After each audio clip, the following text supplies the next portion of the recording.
Hai guys, selamat bertemu lagi dengan Mimin di channel Nona Yuki. Channel ini berisi cerita-cerita silat romantis yang menyentuh hati dan mendebarkan. Mohon bantu subscribe, like, dan komen ya. Terima kasih.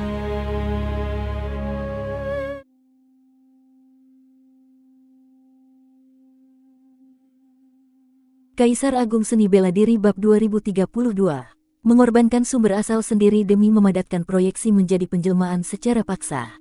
Kekuatan ketiga orang ini masing-masing hampir meningkat hingga mendekati tingkat leluhur raja yang sesungguhnya. Tepat pada saat itu, ahli klan pemakan jiwa tiba-tiba berbicara. Tatapannya tertuju pada Fang Yi yang kekuatannya kini sudah jauh berbeda dari sebelumnya, hanya mengandalkan dirimu seorang diri akan sulit untuk melawan mereka. Bagaimana jika kita bekerja sama? Fang Yi meliriknya sekilas dengan datar, tanpa ekspresi, kau tidak memiliki kualifikasi untuk bekerja sama denganku. Bahkan di masa puncakmu, kau hanyalah tingkat pembuktian Dao tahap 3.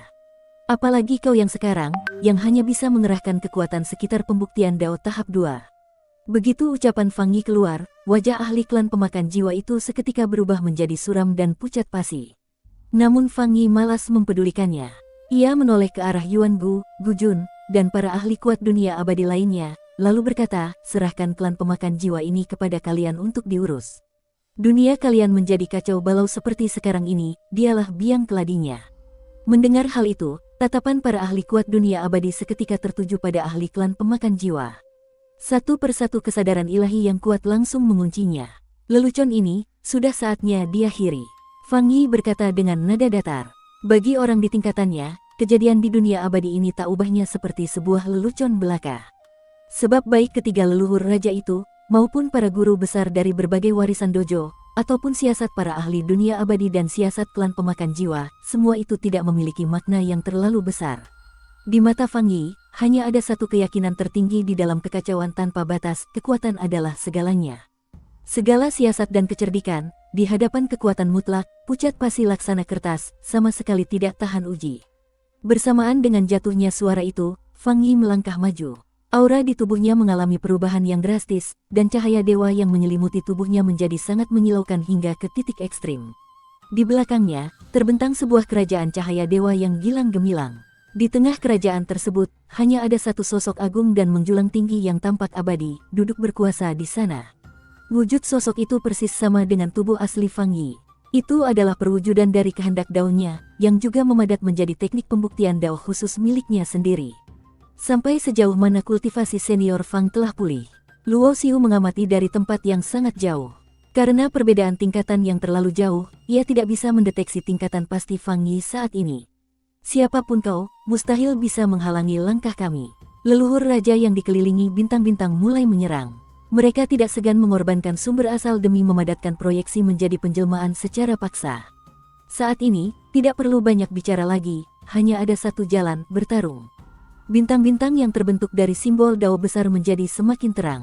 Bintang tetap berwarna emas yang melayang di belakang kepalanya memancarkan tekanan Dao besar yang tiada taraf. Boom! Ia mengibaskan tangannya. Tak terhitung banyaknya bintang di antara jari jemarinya seolah memadat menjadi sebuah alam semesta berbintang. Ini adalah teknik pembuktian Dao miliknya, yang bernama teknik pengendali bintang. Menghadapi serangan seperti itu, Fang Yi berdiri diam tak bergerak di tempatnya. Di belakang kepalanya, sebuah cakram perak muncul.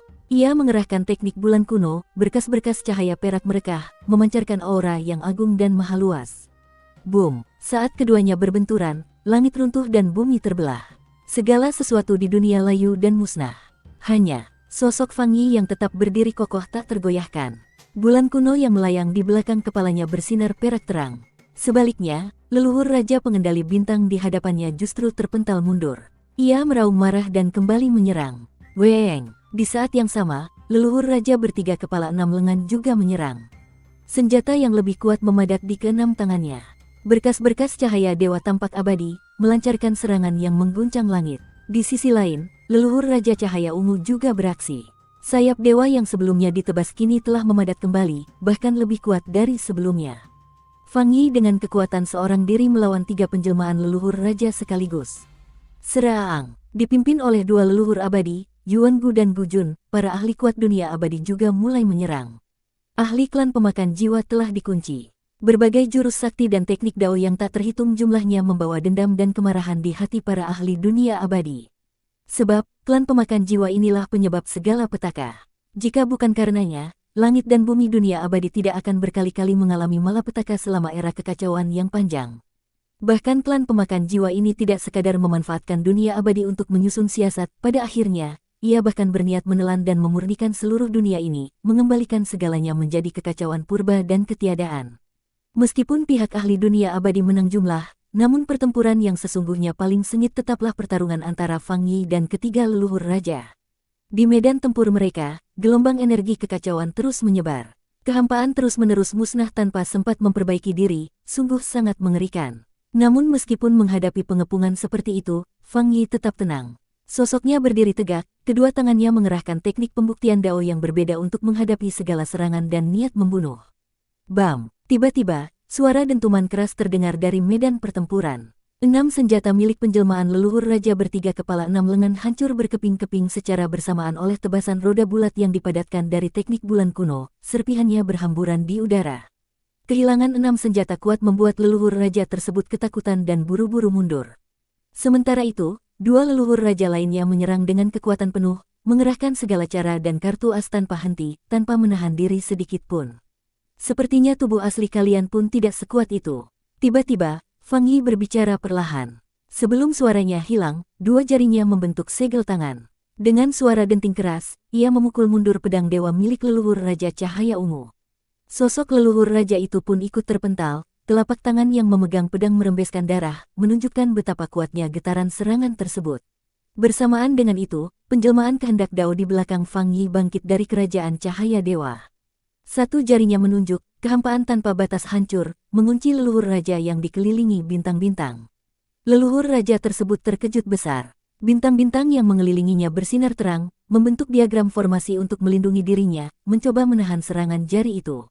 Namun serangan Fang Yi terlalu kuat. Jari ini mengandung energi dewa yang mengerikan dan kekuatan tak terbatas. Dalam sekejap, jari itu menembus dada leluhur raja tersebut, meninggalkan lubang besar dengan darah yang menyembur. Pertempuran berlangsung sangat sengit. 3 leluhur raja terus menyerang Fang Yi dari segala arah, namun sulit menggoyahkan sosoknya sedikit pun. Dari awal hingga akhir, ia tetap berdiri kokoh tak tergoyahkan. Kekuatan Fang Yi saat ini benar-benar membuat orang putus asa dan merinding. Ia mengangkat tangan membentuk segel, membuat ketiga leluhur raja merasa seolah menghadapi musuh besar, dan hanya dengan bekerja sama mereka bisa melawannya. Baiklah, pemanasan berakhir sampai di sini. Tiba-tiba, Fang Yi kembali berbicara. Suaranya sangat tenang, namun memancarkan kewibawaan yang maha luas, memandang rendah musuh-musuhnya. Apa? Tadi itu hanya pemanasan. Wajah ketiga leluhur raja berubah drastis. Meskipun ahli tingkat leluhur raja belum bisa dikatakan tak terkalahkan di seluruh kekacauan tanpa batas, namun setidaknya di wilayah pinggiran kekacauan, mereka adalah keberadaan yang merajalela dan tak tertandingi di berbagai dunia. Bahkan jika tubuh asli kalian datang pun tidak ada gunanya, karena saat ini aku sudah bisa mengerahkan kekuatan setingkat leluhur raja. Suara Fang Yi tetap datar, namun kata-katanya penuh dengan kepercayaan diri yang tak tertandingi atas kekuatannya sendiri.